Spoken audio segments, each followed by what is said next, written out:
السلام علیکم پیارے دوستوں، میں تو بہت جلدی اسٹوری اسٹارٹ کرتی ہوں. میری اسٹوریز میں آپ لوگوں نے اکثر نوٹ کیا ہوگا، لیکن اکثر مجھ سے لوگ کہتے ہیں کہ آپ بالکل کچھ بتاتی نہیں ہے یا بیک گراؤنڈ وغیرہ. تو میں کہتی ہوں یار، جب آپ باتیں زیادہ کرتے ہو تو لوگ بور ہو جاتے اور پھر ظاہر سی باتیں اسکپ کرتے ہیں یا بالکل اس کو چھوڑ دیتے ہیں. اسی وجہ سے میں اپنی اسٹوری بہت جلدی شروع کرتی ہوں، تو اس لیے یہ بات میں کلیئر کرنا چاہتی تھی. خیر، جو بات ہے وہ میں لاسٹ میں بتاؤں گی. دوستو، یہ اسٹوری ایک لڑکے کی ہے جو کہ اسٹڈی کے لیے ان کے گھر میں، مطلب ان کی شادی شدہ 2-3 بہنیں اسی طرح آئی تھی. تو ان دنوں میں ان کا ایگزام ہو رہا تھا. یہ جو ان کی بہنیں تھیں وہ کہتے کہ میرے پیپرز کے دوران میں آئے تھے.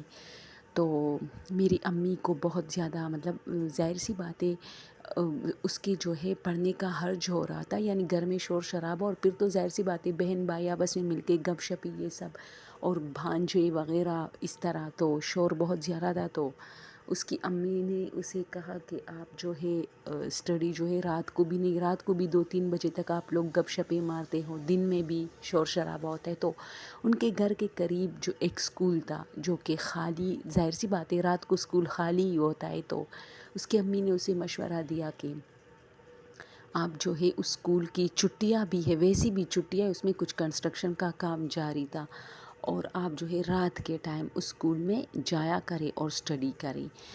تو پھر خیر 2-3 بجے تک واپس گھر آ جایا کرے. تو اس نے کہا ٹھیک ہے. تو وہ کہتا ہے کہ میں اب رات ہو گئی، تو خیر میں ڈرتا ورتا نہیں تھا، وہ کہتا ہے. تو میں چلا گیا اس اسکول میں. اس کی چوکیدار سے میں نے بات کی ہوئی تھی کہ میں رات کو آؤں گا، تو اس نے مجھے چابیاں بھی دی تھی، کیونکہ چوکیدار بھی ہمارے پڑوسی تھے اور بالکل اسکول بالکل ہمارے گھر کے سامنے تھے.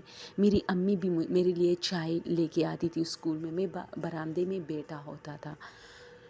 اب جناب وہ کہتا ہے کہ میں نے اسی طرح، میری بہنیں گئی، واپس بھی گئی، لیکن مجھے وہاں اتنا مزہ آتا تھا پڑھنے میں، کیونکہ ایک خاموش ماحول ہوتا تھا. اور میں بہت اسٹڈی میں وہاں، ایک عجیب بات تھی کہ میں اپنے گھر میں جب میری بہنیں نہیں آئی تھی تب بھی میں اتنی زیادہ بیزی یا مگن نہیں ہوتا تھا، یعنی اسٹڈی کے ڈپ میں نہیں جاتا تھا. وہاں جب میں اسٹڈی کے لیے گیا پہلے دن، تو رات کے ٹائم تو میں بہت زیادہ اپنی اسٹڈی میں ڈوبا تھا. یہاں تک کہ جب جیسے ہی میں گیا اور میں نے ایک بک، ایک کاپی جس سبجیکٹ کی تھی، اس میں نے مطلب اپنا سر جھکایا، اور پھر وہ کہتا ہے کہ میں 3 بجے جب میں نے سر اٹھایا اور گھڑی دیکھی تو 3 بج رہے تھے، حالانکہ میں 11 بجے گیا تھا اس اسکول میں. تو وہ کہتا ہے کہ مجھے بہت مزہ آیا اس رات. تو میں پھر جو ہے اگلی رات پھر اسی طرح لگاتار میں جاتا رہا، اور میں نے اپنی امی سے بھی کہا کہ مما مجھے بہت مزہ آتا ہے. میری ماں بھی آ جاتی تھی، وہ مجھے پڑھتے ہوئے دیکھ کے اسے بھی مزہ آتا تھا. وہ بھی وہاں بیٹھ کے کچھ قرآن مجید کی تلاوت اور کلمات پڑھ کے چلی جاتی تھی، اور مجھے کہتی تھی کہ پھر آ جانا جلدی. جبکہ میری امی بعد میں منع کرتی تھی کہ اب تو گھر میں بالکل سکون ہے، مطلب بچے وغیرہ تو سب اب اپنے گھروں پہ چلے گئے، تمہاری بہنیں تو رات کے ٹائم، خیر دن میں جایا کرو مگر رات کے ٹائم اب مت جایا کرو. لیکن چونکہ مجھے وہاں بہت پڑھنے میں مزہ آتا تھا، ایک نشہ سا بن گیا تھا میرا.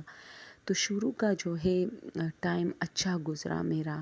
اسی طرح میں یہ میرے ایگزامز جو ہے بیچ میں تھوڑے سے حالات خراب ہونے کی وجہ سے اٹک گئے، کچھ پیپر ڈیلے ہو گئے. تو میں 1 مہینہ مسلسل اس اسکول میں جاتا تھا اور اپنی پڑھائی کرتا تھا. اور مجھے بہت زیادہ، مطلب ایک دلچسپ چیز کا یہ علم ہوا کہ جو چیز میں یاد کرتا وہ میں کبھی بھولتا نہیں تھا. اور میں مطلب جو پڑھائی میں گھر میں کرتا تھا وہ مجھے دوبارہ ریپیٹ کرنا پڑتا تھا، بار بار ریویژن، کیونکہ وہ میں بھول جاتا تھا. لیکن جو اس اسکول میں جو جس چیز کی اسٹڈی کرتا وہ میں کبھی نہیں بھولتا تھا. تو مجھے خاصی دلچسپی ہو گئی تھی. میں پھر امی سے کہتی کہ تم بھی مت آیا کرو، مجھے چائے دیا کرو جو ترموس ہوتا ہے اس میں، اور بس. تو میری امی کہاں مانتی ہے بات، وہ پھر بھی آتی تھی. تو وہ کہتا ہے کہ اسی طرح میں ایک رات بیٹھا تھا، اپنی اسٹڈی میں مگن تھا.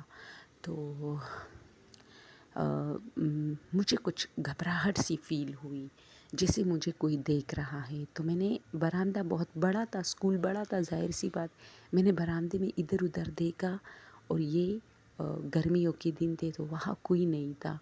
تو اب میں تھوڑا اور مطلب اپنے پڑھائی میں گما، اچانک مجھے ایسا فیل ہوا میرے پیچھے کوئی کھڑا ہے. میں نے پھر سے دیکھا، کوئی نہیں تھا. تو پھر مجھے آواز آئی کہ جو رومز ہے، جو کلاس رومز ہے، اس میں سے کوئی مطلب کچھ ٹک ٹک کی آواز آ رہی تھی. تو میں گھبرا گیا. اب میں نے اپنے بکس وغیرہ اٹھائی. یہ اتنی رات نہیں تھی، یعنی 8-9 بجے میں اسکول میں انٹر ہوا تھا، جبکہ یہ 12:30 بج رہے تھے اس طرح. حالانکہ عام روٹین میں 3 بجے آتا تھا، لیکن مجھے گھبراہٹ فیل ہو رہی تھی تو میں نے اپنے بکس وغیرہ اٹھائے. میں نے سوچا شاید چوکیدار ہوگا اندر یا کوئی اور آیا ہوگا. تو وہ کہتا ہے کہ میں اب دوبارہ نکلا. جیسے ہی میں نکلنے لگا تو آواز بھی آئی ہنسنے کی، جیسے کوئی اندر ہے. تو میں اور گھبرا گیا. تو میں جلدی اپنے گھر آیا. امی نے مجھے کہا کہ آج تو تم جلدی آئے. تو میں نے امی کو یہ نہیں بتایا، کیونکہ کوئی خاص بات نہیں ہوئی کہ میں اسے یقیناً کہتا کہ یا میں گھبرا گیا ہوں. میں نے کہا نہیں، بس مجھے نیند آئی تھی، میں سو گیا. اب کل پھر میں جب اپنے ٹائم پہ چلا گیا تو میں وہاں بیٹھا تھا. تو 2-3 اب میں اپنی اسٹڈی کر رہا ہوں تو مجھے فیل ہوا کہ میرے قریب سائڈ پہ کوئی کھڑا ہے. تو میں نے دیکھا تو 2-3 آدمی کھڑے تھے. دوستو یہ بہت ہارر سٹوری ہے. میں خود اتنی گھبرا گئی تھی جب یہ دیکھ رہی تھی. تو اس نے کہا کہ میرے بالکل قریب 3 آدمی کھڑے تھے.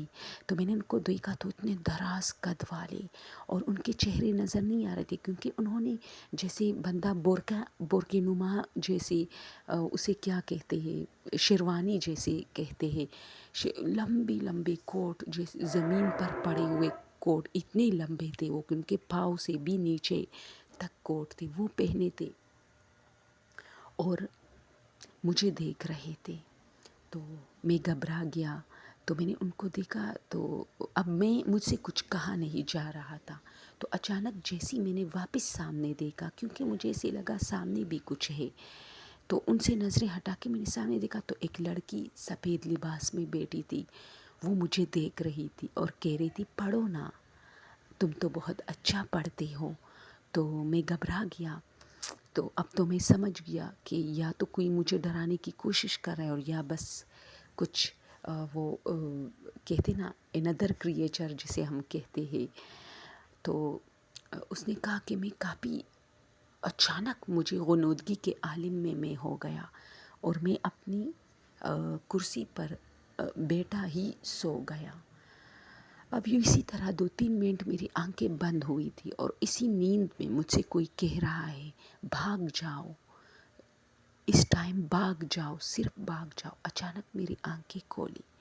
جیسی میری آنکھیں کھولی تو اس میں سے اسی طرح وہ 3 آدمی بھی کھڑے تھے، اور وہ ایک عورت میرے اور مطلب اپنی جگہ سے اٹھ کے اور بھی میرے ٹیبل کے قریب آ چکی تھی، اور اتنی ہارر شکل تھی اس کی، بالکل عجیب سی آنکھیں تھی، وائٹ، اور بالکل وائٹ لباس میں وہ اور بھی خطرناک لگ رہی تھی. تو اس آدمیوں میں سے ایک نے مجھ سے کہا کہ بھاگ تو نہیں سکتے، جس نے بھی تمہیں کہا کہ بھاگ جاؤ، بھاگ تو بالکل نہیں سکتے. تو میں اٹھا. میں نے کہا میں نے تو آپ لوگوں سے کو کچھ نہیں کہا ہے. تو انہوں نے کہا آپ نے تو کچھ نہیں کہا ہے، لیکن یہاں آتے تو ہو. تو اچانک ایک اور آدمی آیا. اب یہ 3 آدمی کھڑے ہیں، چوتھا آدمی آیا. ویسے وہ کہتا ہے کہ میں بالکل ڈرتا نہیں ہوں، اور اس ٹائم بھی میں گھبرا گیا تھا، لیکن اتنا ڈرا نہیں تھا کہ میں مطلب وہ کہتے نا جو برداشت سے نکل جاتا ہے. تو وہ کہتا ہے کہ ایک اور آدمی آیا اور اس نے کہا چل میں دیکھتا ہوں تم لوگ اس کو کیا مطلب اس کے ساتھ کیا کرتے ہو، تم لوگ اس کو ہاتھ بھی نہیں لگاؤ گے، یہ اسی طرح پڑے گا. اب میں نے اس کو دیکھا، اس کی شکل بہت نورانی تھی اور اس کی سفید داڑھی تھی. وہ بہت خوبصورت آدمی تھا، لیکن اس نے بھی ایک بہت لمبا سا کوٹ پہنا تھا. میں حیران تھا. اس گروپ اور اس آدمی میں جھگڑا شروع ہو گیا. بیچ میں وہ لڑکی بہت بول رہی تھی. کہ ہم نے تو 1 مہینہ اس کو کچھ نہیں کہا، کیونکہ تم کہتے ہو کہ اس کو پڑھنے دو، یہ پڑھتا اچھا ہے، لیکن اب تو ہماری برداشت ختم ہو گئی ہے۔ اب میں ان کی باتیں سن رہا تھا اور میرا بالکل دماغ کام نہیں کر رہا تھا کہ میں کیا کروں، بھاگوں یا یہاں کھڑی ہو جاؤں۔ اب جیسے ہی ان لوگوں میں ہاتھا پائی تک بات چلی گئی تو اچانک دروازے پہ دستک ہوئے۔ میں نے بھی دروازے کو دیکھا اور ان سب نے بھی، اور جیسے ان سب نے دروازے کو دیکھا میری امی انٹر ہوئی، اور جیسے ہی میری امی انٹر ہوئی پھر وہاں کوئی نہیں تھا۔ میں نے جیسے ہی ان لوگوں کی طرف دیکھا، نہ وہ لڑکی تھی، نہ وہ 3 آدمی اور نہ وہ 1 آدمی، تو میں اپنی امی کی طرف بھاگا۔ امی نے مجھے کہا کیا ہوا؟ اس نے جیسے ہی مجھے تھاما تو اس نے کہا ٹھیک ہے، تم اتنے ٹنڈے ہو گئے ہو، میں سمجھ گئی تم ڈر گئے ہو۔ ڈرنے کی بات نہیں، میری امی کو میں نے روکا کہ میرے ٹیبل کے پاس مت جاؤ، بلکہ جلدی کرو ہم نکلیں گے، کتابیں وغیرہ سب یہاں چھوڑو۔ لیکن میری امی بالکل سلیقے سے چلی گئی، اس نے میری کتابیں، بکس وغیرہ جو چیزیں پڑھی تھی وہ اٹھائی اور مجھے ہاتھ دے کر کہا کچھ نہیں ہوگا۔ اب ہم لوگ گھر کے اندر آئے۔ اب کچھ دن بعد چونکہ میری طبیعت کافی، وہ کہتے ہیں نا جب آپ ڈرتے ہو تو، خیر میں اتنا بھی نہیں ڈرا تھا، میں پھر بھی ہنستا تھا۔ میری امی نے کہا مذاق ان چیزوں کے ساتھ مت کرو، مطلب مت ہنسو جو تمہارا، کیونکہ میں نے اپنی امی کو واقعہ سنایا تو وہ گھبرا گئی۔ اس نے مجھے کہا کہ جب میں نے تمہیں روکا نا کہ اب تم مت جاؤ، تمہاری بہنیں چلی گئی، تو اس دن مجھے بھی کچھ گڑبڑ فیل ہوا تھا، کیونکہ جب میں آ رہی تھی تو میں نے ایک لمبا سایہ اپنے پاس سے گزرتے ہوئے گیٹ میں دیکھا تھا، اور جب میں نے پیچھے دیکھا کہ جیسے اسکول میں کوئی انٹر ہوا ہے تو وہاں کوئی نہیں تھا، صرف تم بیٹھے تھے اور پڑھ رہے تھے۔ تب مجھے ایسا لگا کہ کہیں میرا بیٹا ڈر نہ جائے یہاں، لیکن تم میری ایک نہیں سن رہے تھے، تو میں تم پر قرآن مجید کی تلاوتیں وغیرہ پڑھ کے رخصت کرتی تھی، اور جو نورانی چہرے والا تمہیں بچانے کے لیے آیا تھا، یہ وہی قرآن مجید کی تلاوتیں تھی جو تمہیں بچا رہی تھی اب تک۔ تو کہتے ہیں نا کہ ماں باپ کی بات مان لیا کرو، کبھی کبھار وہ منہ سے تو کچھ نہیں کہتے لیکن وہ ایسا کچھ دیکھتے ہیں جو اپنے بچوں کو نہیں بتاتے۔ تو وہ کہتا ہے کہ اس دن کے بعد میں کبھی اس اسکول میں نہیں گیا۔ اس میں پھر کنسٹرکشن کا کام دن کے ٹائم شروع ہوتا تھا، اور میں اندر بھی جاتا تھا، دیکھتا تھا، وہ اسی جگہ کو دیکھتا تھا جہاں میں بیٹھتا تھا، لیکن پھر وہاں بہت زبردست اسکول بنا، بچے جاتے تھے بہت زیادہ، مطلب وہ رونق جو ہوتی ہے، اور جس جگہ پر میں بیٹھ جاتا تھا اس جگہ کا تو نقشہ ہی بدل گیا تھا، اتنا خوبصورت بن گیا تھا۔ تو میں وہ رات نہیں بھولا۔ دوستو وہ کہتا ہے کہ جب وہ 3 آدمی میرے بالکل پاس کھڑے تھے تو میں نے مجھے جیسے ہی پہلی مرتبہ فیل ہوا کہ کوئی کھڑا ہے، تو میں نے جیسی سائڈ پہ دیکھا ان کے پاؤں پہلے شیروانی سے نظر نہیں آ رہے تھے، شیروانی ان کی زمین تک لمبی تھی، لیکن پھر ایک نے اپنے پاؤں، مطلب وہ شیروانی تھوڑی سی اوپر کی، جس کے اتنے خطرناک پاؤں تھے، جس طرح کانسیپٹ ہے نا اندر کریچر کے بارے میں کہ ان کے پاؤں بہت مطلب خطرناک بھی ہوتے ہیں، الٹے ہوتے، تو اس نے کہا بالکل الٹے پاؤں تھے اس کے۔ الٹے ایسے نہیں تھے کہ انگلیاں پیچھے تھی، الٹے ایسے تھے کہ اس کی جو بڑی انگوٹھی ہے یہ چھوٹی والی انگوٹھی کی جگہ پر تھی۔ تب میں سمجھ گیا تھا، اور یہ میں نے اپنی آنکھوں سے دیکھا ہے۔ ویسے یہ بہت بہادر انسان تھا جس نے اتنا بڑا مطلب ایک بالکل تماشا سا برداشت کیا ہے، دیکھا ہے، اور پھر بھی یہ بالکل ٹھیک ٹھاک کھڑا تھا۔ صرف یہ تھا کہ تھوڑا سا گھبرا گیا تھا، بھاگ نہیں مطلب بھاگنا چاہتا تھا تو ظاہر سی بات ہے ڈر رہا تھا، بھاگ نہیں سکتا تھا۔ اور باقی تو میں اس کو سلوٹ کروں گی کہ اس جگہ کوئی اور ہوتا، شاید میں تو بس میری تو وہاں ہی بے ہوش، کیونکہ میں جب آپ لوگوں کو سٹوری سناتی ہوں دوستوں تو جب کوئی پردہ ہلتا ہے یا کوئی اور چیز یا واش روم سے وہ پانی کی ٹک ٹک، تو میں جو ہے میرے بھی وہ وجود جو ہے ٹھنڈا ہو جاتا ہے کہ بس وہ مجھے بھی اب ڈرانے کے لیے آ گئے ہیں۔ اوکے، آج کے لیے بس یہ سٹوری، اگر پسند ہے تو ضرور شیئر کیجئے اور سبسکرائب کیجئے۔ دوستوں میری طبیعت بہت خراب ہے، اس لیے میں 2-3 دن سے چینل پہ زیادہ جو ہے ویڈیوز اپلوڈ نہیں کر رہی، شارٹس اپلوڈ کر رہی ہوں، لیکن لانگ ویڈیوز کے لیے ٹائم نکالنا پڑتا ہے اور میری زکام کی وجہ سے سر میں بہت درد تھا، تو ظاہر سی بات ہے سر میں درد ہوگا تو آپ ویڈیو کیسے بناؤ گی؟ اوکے دوستو، تھینک یو سو مچ.